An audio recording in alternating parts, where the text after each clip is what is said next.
the different laws that are set up, I think there's one fundamental point that I couldn't get around, and that, not that I wanted to, but it's a truth that's there, which is that in Scripture, it is loud and clear that murder is intolerable. Murder is not tolerable. And the first example that we see is in Genesis chapter 4 between two brothers, Cain and Abel. Cain and Abel. Cain, they both were skilled. Cain was a gardener. Abel was a shepherd. And both of them decided, hey, they're going to give gifts to God.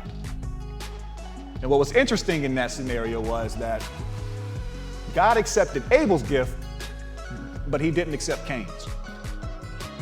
And so one might ask, well, why would God do that? Was it because of the type of gift? Maybe God's not a vegetarian. Because Cain offered vegetables, right? Abel, who was the shepherd, he offered his lambs. But what was interesting it's actually the type of gift that they gave. Because Abel gave what was called the first fruits, which is known to be usually the best part of something. So Abel gave God his best. Cain just said, hey man, grab a basket, put some rutabagas and some, string beans, and let's see what happens.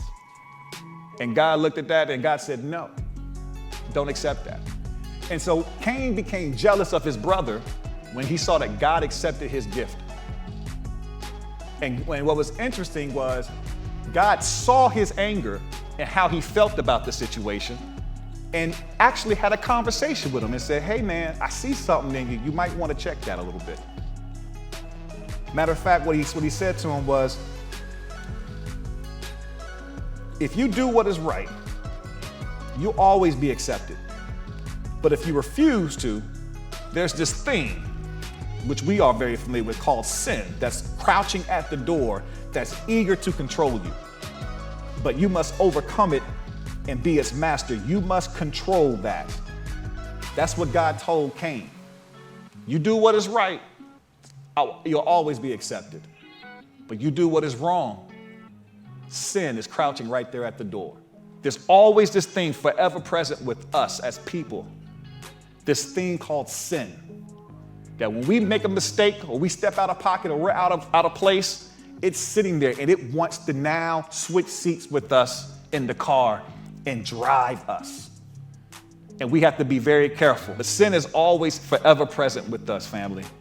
And if we're not careful, when we do wrong, sin can ultimately drive us and direct us.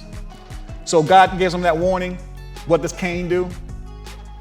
Cain doesn't listen. Cain actually lets sin get in the driver's seat and devises a plan to kill his brother. He says, hey man, let's go out in the field. Next thing you know, he kills his brother. And then, check this out, he kills his brother, and then God approaches him again. And then Cain starts playing this game like nothing happened. God says, where's your brother? And to use today's vernacular with some of our youth, Cain's like, I don't know, God, am I his guardian? And God's like, man, stop capping. You already know what it is. Your brother, God actually said, your brother's blood cries out to me right now. And then what happens to Cain? Judgment. Why is this important? Because the reality is this. Like I said before, some of us may have experienced it. There are things in this world that we see that we feel like is not necessarily fair, especially on this topic. Certain decisions that get made as a follower of Christ versus what we see in society, it can become very frustrating. I share in that frustration at times as a follower of Jesus. I don't fully understand everything, that it seems like certain things can just go through undealt with, especially when it comes to life.